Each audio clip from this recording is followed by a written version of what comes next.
que l'Afrique est pauvre, sauvage, avec des guerres, des conflits, sans nous préciser que c'était leur vache à lait. Nous poussons parfois nous-mêmes à avoir peur d'y retourner pour les vacances ou pour développer, car on a été trop déracinés.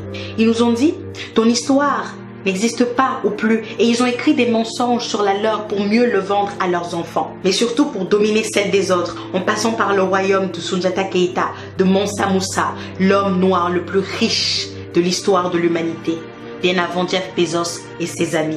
Ils nous ont dit à l'école de retenir le nom de Thomas Edison pour l'invention de l'ampoule, en oubliant volontairement Lewis Howard Latimer et son filament de carbone avec son invention de la lampe électrique. Ils nous ont dit que l'Égypte antique de Toutankhamon, Ramsès, Khéops, mais aussi Hotep, scientifiquement prouvé noir, était une thèse complotiste. Et que la terre des Noirs, traduit par Kemet, ne prouvait rien, malgré la forte ressemblance des traits physiques des Noirs aux statues égyptiennes. N'oublions pas les nez cassés. Et puis ils ont dit que Yoyot, Jean Yoyot, leur égyptologue de tous les temps, lui et lui seul détenait la vérité sur l'histoire de l'Égypte.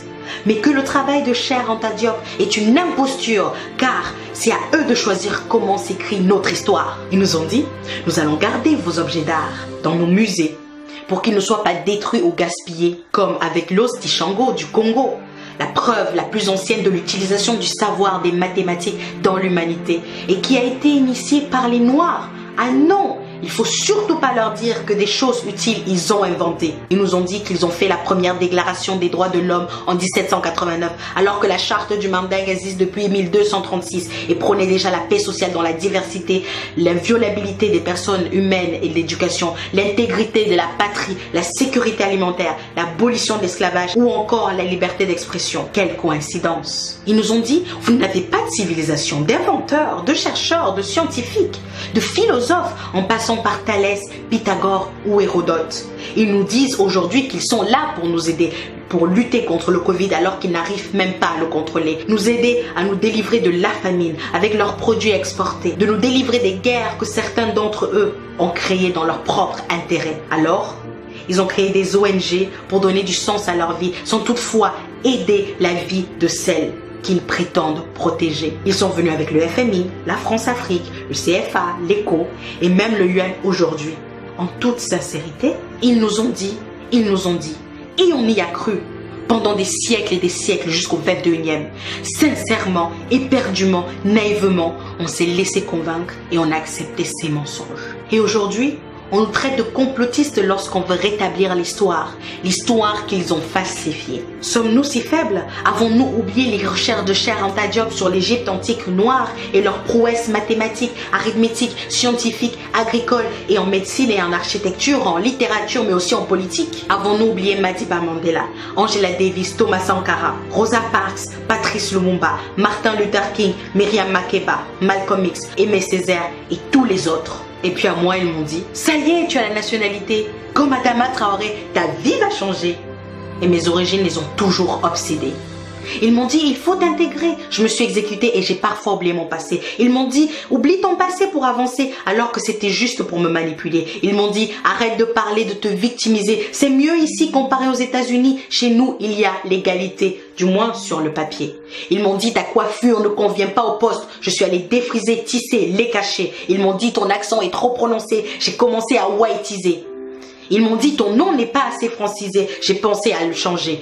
Non, je ne l'ai pas fait. Mon prénom l'avait déjà été. Ils m'ont dit, ta couleur est trop foncée. Mais comparé aux autres, ça va pour se moquer. Ils m'ont dit, il te faut un diplôme. Et je suis allée jusqu'en Chine pour étudier. Ils m'ont dit, il te faut de l'expérience. Et je suis allée travailler. Ils m'ont dit, il te faut du réseau, de la connexion. Je suis allée chercher. Et puis ils m'ont dit, je suis dans le regret de t'annoncer que nous ne ferons pas suite à ta candidature, car malgré tout l'intérêt que nous portons à ton profil, parfois trop qualifié, ce dernier a été refusé, sans même me dire désolé. Ils m'ont dit liberté, égalité, fraternité. J'ai voulu y croire parce que cela sonnait juste, mais quelle naïveté. Et enfin, ils nous ont dit beaucoup de mensonges, avec un petit mot d'accompagnement, rentrez chez vous.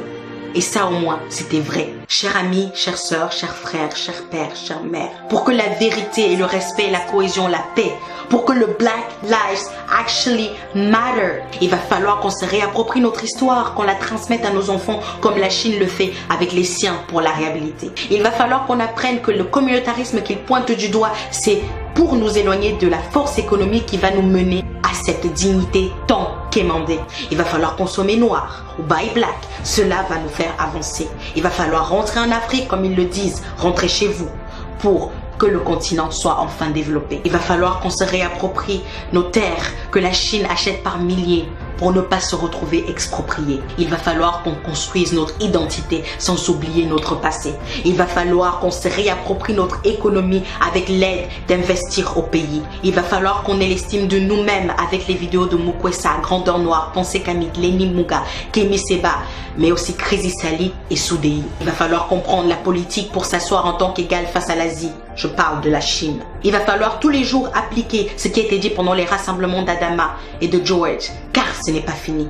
Il va falloir améliorer notre image comme le font les pays asiatiques en faisant du storytelling ou du marketing. Il va falloir s'insurger face à nos gouvernements qui laissent perdurer ce mépris.